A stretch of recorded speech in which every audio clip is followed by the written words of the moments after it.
Assalamualaikum warahmatullahi wabarakatuh. Perkenalkan, nama saya Muhammad Irfan Mukjizat.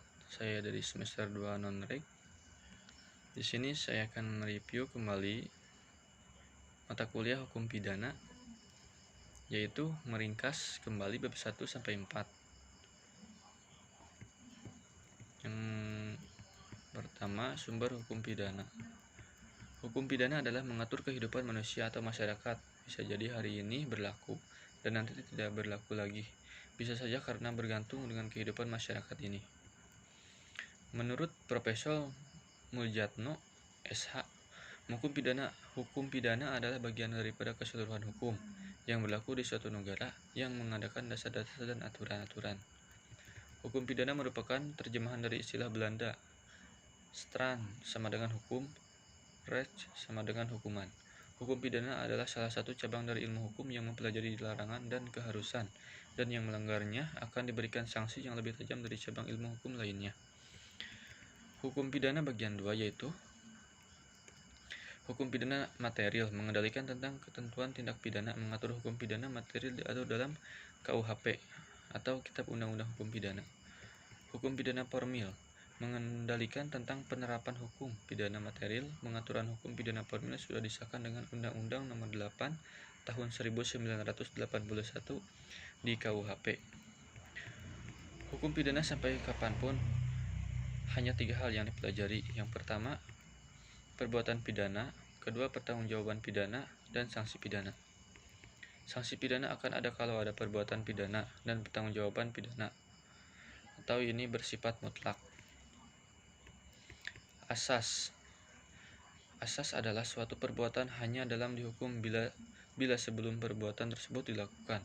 Asas ini hanya berlaku dalam Kitab Undang-Undang Hukum Pidana atau KUHP, dan dasar hukumnya ditemukan pada pasal 1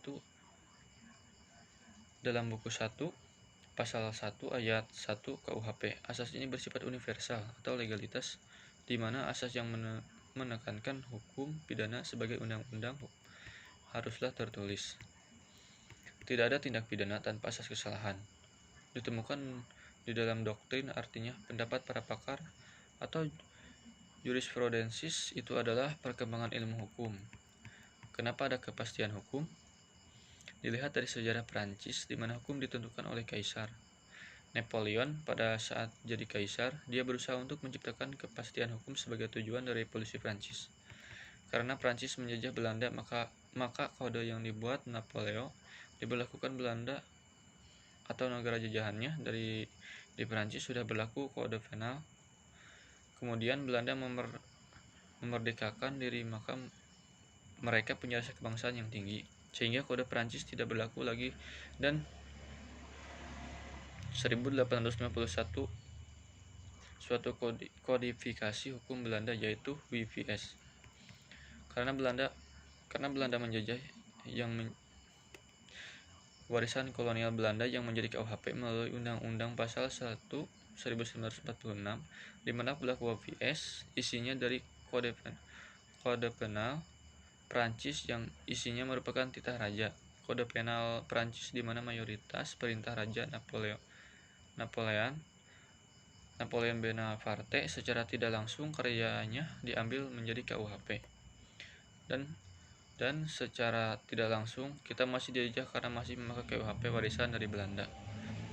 Hukum adat di sini tetap berlaku kecuali wilayah dari orang tertentu, tetapi tetap tidak boleh bertentangan dengan KUHP atau hukum tertulis.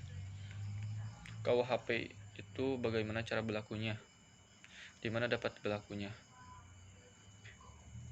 Kita sering mendengar locus delicti dan locus temporis atau tempat dan waktu. Locus temporis berdasarkan asas legalitas atau prinsip legalit. Dalam bahasa Latin, asas nu delictum una hale. De locus delicti atau locus dalam bahasa Inggris disebut locus, yang berarti lokasi atau tempat. Secara istilah yaitu berlakunya hukum pidana yang dilihat dari lokasi terjadi perbuatan pidana, berguna untuk menentukan tempat atau lokasi di mana perkara akan diadili oleh pengadilan yang berwenang sebagai dasar untuk memeriksa dan memutuskan suatu tindak pidana. Berkaitan dengan undang-undang tidak berlaku surut. Bicara hal ini, hukum pidana atau KUHP ini baik berupa KUHP yang umum di wilayah NKRI itu terdiri dari darat, lautan, dan udara. Kalau berbicara daratan, mungkin kita jelas tahu. Kalau berbicara udara atau lautan, itu akan sulit mencari batasnya. Batas laut di Indonesia namanya zona eksklusif atau Z atau 100 mili pada datar air surut atau bukan pasat. Ke tengah laut itu 200 mili, ke sana itu laut bebas, dan untuk mencari tahu batas udara dilihat dari bendera. Selanjutnya locus temporis berdasarkan asas legalitas atau prinsip legalit dalam bahasa Latin terkenal dengan adagium legendaris von Forbach yang berbunyi nullum delictum nulla faena sine praevilegionali. Asas legalitas disebut dalam bahasa 1 ayat 1 Kitab Undang-Undang Hukum Pidana atau KUHP bahwa suatu perbuatan tidak dapat dipidana kecuali berdasarkan kekuatan ketentuan perundang-undangan pidana yang telah ada. Selanjutnya pengertian tindak pidana.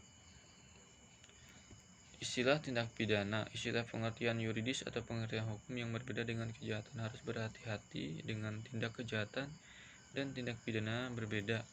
Kalau berbicara kejahatan, maka itu apa yang dimaksud buku 2 KUHP. Kemudian istilah lainnya, mono yang artinya satu kesatuan perbuatan pidana. Pandangan kedua, perbuatan pidana dan tidak pidana itu adalah berbeda. Yang membuat terjemahan KUHP itu sendiri adalah Mulyatno. Untuk apa perbedaan ini adalah perluasan wawasan agar pidana dipandang lebih tinggi.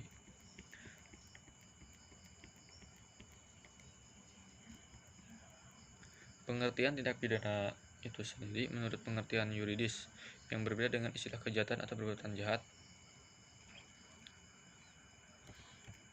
Lalu unsur-unsur tindak pidana, unsur objektif.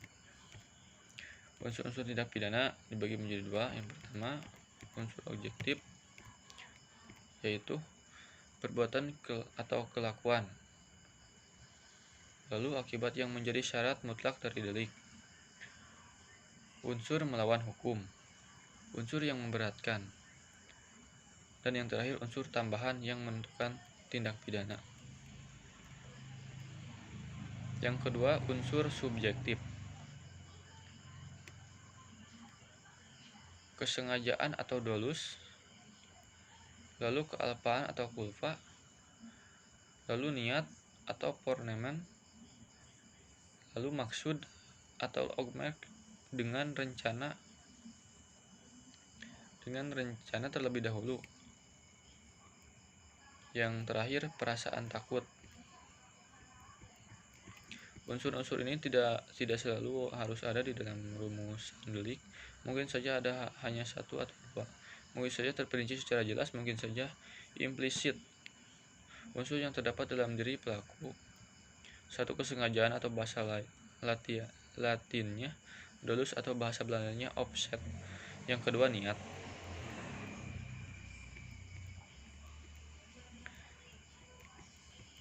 Lalu di sini ada pembaharuan hukum pidana di Indonesia. Alasan kenapa sih berlakunya pembaharuan? Alasannya, diadakan pembaharuan KUHP antara lain: 1. Alasan politis. Negara Indonesia telah merdeka, sudah sewajarnya memiliki KUHP yang sifatnya nasional, hasil ciptaan bangsa Indonesia sendiri. Karena KUHP atau BPSNI ini berasal dari buatan Belanda, di mana KUHP ini merupakan warisan dari kolonial Belanda.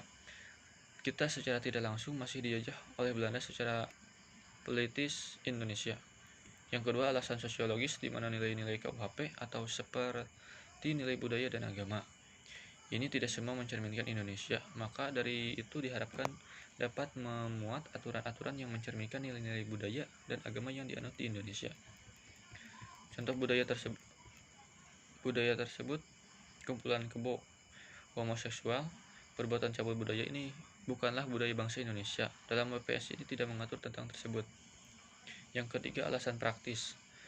Alasan praktis mengenal bahasa atau PPS Ini hasilnya menggunakan bahasa Belanda. Lalu KUHP yang kita pegang saat ini merupakan terjemahan. Tidak semua orang atau para sarjana hukum di Indonesia mengerti atau menguasai bahasa Belanda secara lancar. Yang keempat, alasan adaptif. Sebagai bagian dari bangsa di Indonesia wajib memperhatikan asas dan nilai yang bersifat universal secara internasional dan memasukkan asas dan nilai tersebut ke dalam KUHP yang nanti akan berlaku. Contohnya, asas-asas narkotika, asas-asas teroris, asas-asas pembajakan udara, dan sebagainya. Cara melakukan pembaharuan itu sendiri ada beberapa bagian. Yang pertama, kriminalisasi, singkatnya garis besar dengan ciptaan delik baru, menciptakan aturan baru yang awalnya tidak diatur dalam menjadi diatur masuk ke delik pidana. Pembaruan ini diakhiri dengan terbitnya undang-undang baru, contohnya Undang-Undang Nomor 1 PNPS 1965 tentang penodaan agama.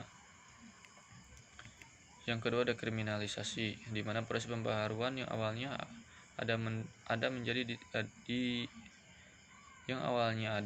ditiadakan dikarenakan perkembangan masyarakat yang akhirnya menjadi perbuatan yang tidak dapat dipidana atau memandukan delik.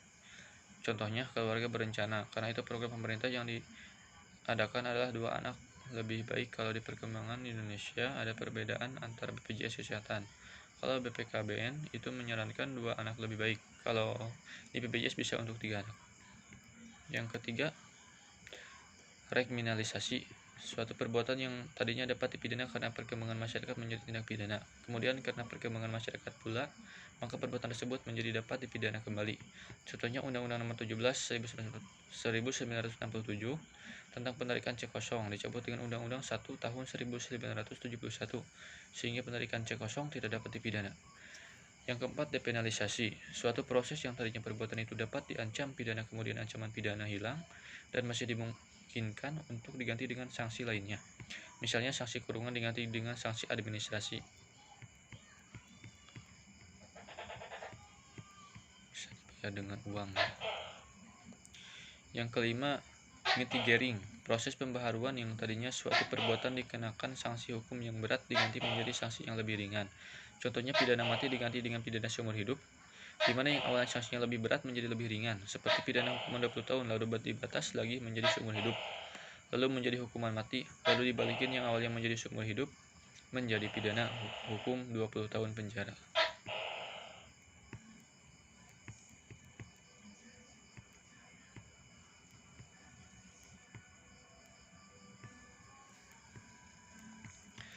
Lalu ajaran kualitas tentang sebab dan akibat.